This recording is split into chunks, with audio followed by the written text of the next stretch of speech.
ನಮಸ್ಕಾರ ಎಲ್ರಿಗೂ ಶಮೀಸ್ ಹೌಸ್ಗೆ ಸ್ವಾಗತ. ಬಂಗಡೆ ಮೀನಲ್ಲಿ ತುಂಬಾ ರುಚಿಯಾಗಿ ಸಾರು ಮಾಡ್ಬೋದು. ಈ ವಿಧಾನದಲ್ಲಿ ಒಂದ್ಸಲ ಮಾಡಿ ನೋಡಿ. ಇದನ್ನು ಐಲ ಮೀನು ಅಂತ ಕೂಡ ಹೇಳ್ತಾರೆ. ತುಂಬಾ ಚೆನ್ನಾಗಿರುತ್ತೆ, ರೈಸ್ಗಂತೂ ಸಖತ್ತಾಗಿರುತ್ತೆ. ಹಾಗಾದರೆ ಬನ್ನಿ ಶುರು ಮಾಡೋಣ. ಅದಕ್ಕೆ ಇಲ್ಲಿ ಇವಾಗ ನಾನು 4 ಬಂಗಡೆ ಮೀನನ್ನ ತೊಗೊಂಡಿದ್ದೀನಿ. ಅದನ್ನು ಚೆನ್ನಾಗಿ ಕ್ಲೀನ್ ಮಾಡಿಬಿಟ್ಟು ಉಪ್ಪು ಹಾಕಿ ಚೆನ್ನಾಗಿ ತೊಳೆದಿಟ್ಕೊಂಡಿದ್ದೀನಿ. ಇದು ಸ್ವಲ್ಪ ಚಿಕ್ಕ ಮೀನು, ಅದಕ್ಕೆ ಒಂದು ಮೀನನ್ನ 2 ಪೀಸಸ್ ಆಗಿ ಮಾಡ್ಕೊಂಡಿದ್ದೀನಿ. ದೊಡ್ಡ ಮೀನಾದರೆ 3 ಪೀಸ್ ಮಾಡ್ಕೋಬೋದು.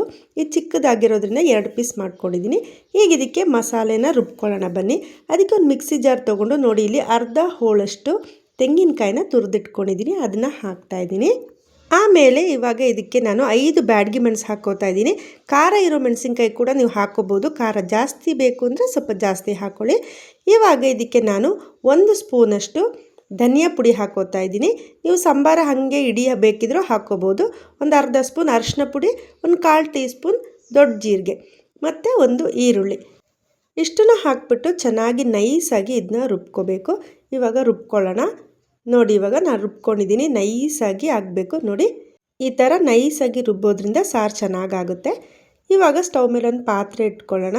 ಈಗ ಅದಕ್ಕೆ 1 ಸ್ಪೂನಷ್ಟು ಕೊಬ್ಬರಿ ಎಣ್ಣೆ ಹಾಕ್ತಾಯಿದ್ದೀನಿ. ಕೊಬ್ಬರಿ ಎಣ್ಣೆ ಯೂಸ್ ಮಾಡಲ್ಲ ಅನ್ನೋರು ಬೇರೆ ಎಣ್ಣೆ, ಯಾವ ಎಣ್ಣೆ ಬೇಕಿದ್ರೂ ಹಾಕ್ಕೋಬೋದು. ಈಗ ಒಂದು 1/4 ಟೀ ಸ್ಪೂನಷ್ಟು ಮೆಂತ್ಯ ಹಾಕ್ಕೋತಾ ಇದ್ದೀನಿ. ಮೆಂತ್ಯ ಹಾಕ್ಕೊಂಡ್ರೆ ತುಂಬಾ ರುಚಿಯಾಗುತ್ತೆ ಸಾರು, ಮೆಂತ್ಯ ಹಾಕ್ಕೋಬೇಕು. ನೋಡಿ, ಇವಾಗ ಮೆಂತ್ಯ ಸಿಡಿದ ಮೇಲೆ 2 ಚಿಕ್ಕ ಈರುಳ್ಳಿ ಕಟ್ ಮಾಡಿ ಇಟ್ಕೊಂಡಿದ್ದೀನಿ. ದೊಡ್ಡ ಈರುಳ್ಳಿ ಆದರೆ ಒಂದೇ ಒಂದು ಈರುಳ್ಳಿ ಸಾಕಾಗುತ್ತೆ. ಅದನ್ನು ಹಾಕ್ಬಿಟ್ಟು ನೋಡಿ, 1 ಇಂಚಷ್ಟು ಶುಂಠಿನ ನಾನಿಲ್ಲಿ ಚೆನ್ನಾಗಿ ಜಜ್ಜಿಟ್ಕೊಂಡಿದ್ದೀನಿ, ಅದನ್ನು ಹಾಕ್ತಾಯಿದ್ದೀನಿ. ನೀವು ಬೇಕಿದ್ರೆ ಶುಂಠಿ ಪೇಸ್ಟ್ ಕೂಡ ಹಾಕ್ಕೋಬೋದು. ಇವಾಗ ಇದಕ್ಕೆ ಕರ್ಬೇವಿನ ಸೊಪ್ಪು ಹಾಕ್ತಾಯಿದ್ದೀನಿ. ಕರ್ಬೇವಿನ ಸೊಪ್ಪು ಹಾಕಿದರೆ ತುಂಬಾ ರುಚಿಯಾಗುತ್ತೆ. ಯಾವುದೇ ಮೀನು ಸಾರು ಮಾಡಿದ್ರೂ ಕೂಡ ಕರ್ಬೇವಿನ ಸೊಪ್ಪು ಹಾಕಬೇಕು, ತುಂಬಾ ರುಚಿಯಾಗುತ್ತೆ. ಮತ್ತು ನಮ್ಮ ದೇಹಕ್ಕೂ ಒಳ್ಳೆಯದೇ ಅಲ್ವಾ ಕರ್ಬೇವಿನ ಸೊಪ್ಪು. ಯಾರೆಲ್ಲ ನನ್ನ ಚಾನಲ್ ನೋಡ್ತಾ ಇದ್ದೀರಾ ಪ್ಲೀಸ್ ಸಬ್ಸ್ಕ್ರೈಬ್ ಮಾಡ್ಕೊಳ್ಳಿ. ಯಾರೆಲ್ಲ ಸಬ್ಸ್ಕ್ರೈಬ್ ಮಾಡಿದ್ದೀರಾ thank you so much. Please support ಮಾಡಿ. ಇವಾಗ ನೋಡಿ, ಈರುಳ್ಳಿ ಫ್ರೈ ಆಗಿದೆ. ಒಂದೇ ಒಂದು ಟೊಮೆಟೊನ ಇಲ್ಲಿ ಹಚ್ಚಿಟ್ಕೊಂಡಿದ್ದೀನಿ, ಅದನ್ನು ಹಾಕ್ತಾಯಿದ್ದೀನಿ.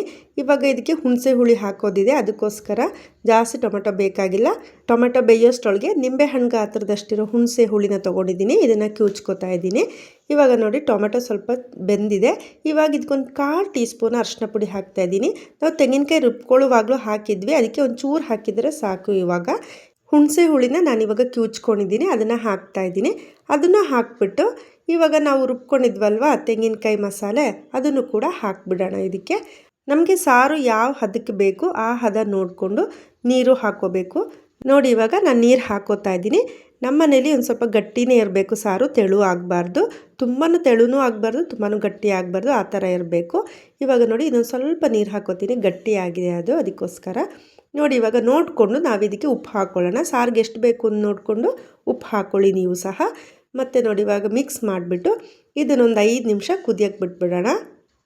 ನೋಡಿ, ಇವಾಗ ಒಂದು 5 ನಿಮಿಷ ಕಳೆದಿದೆ, ಚೆನ್ನಾಗಿ ಕುದೀತಾ ಇದೆ. ಇವಾಗ ನಾವು ತೊಳೆದಿಟ್ಕೊಂಡಿದ್ವಲ್ವ ಮೀನು, ಅದನ್ನು ಇವಾಗ ಇದಕ್ಕೆ ಹಾಕ್ಕೊಳ್ಳೋಣ. ನೋಡಿ, ಮೀನು ಹಾಕ್ಕೊಳ್ಳೋಣ ಈ ಥರ. ಇದು ಮೀನನ್ನ ಹಾಕ್ಕೊಂಡ್ಮೇಲೆ ಜಾಸ್ತಿ ಹೊತ್ತೇನು ಬೇಯೋದು ಬೇಕಾಗಿಲ್ಲ, ಒಂದು 5-10 ನಿಮಿಷದಲ್ಲಿ ಆಗಿಬಿಡುತ್ತೆ. ಮತ್ತು ಮೀನು ಹಾಕಿದ್ಮೇಲೆ ಜಾಸ್ತಿ ನಾವು ತಿರುಗಿಸೋದು ಮರಗಿಸೋದೆಲ್ಲ ಮಾಡಬಾರ್ದು.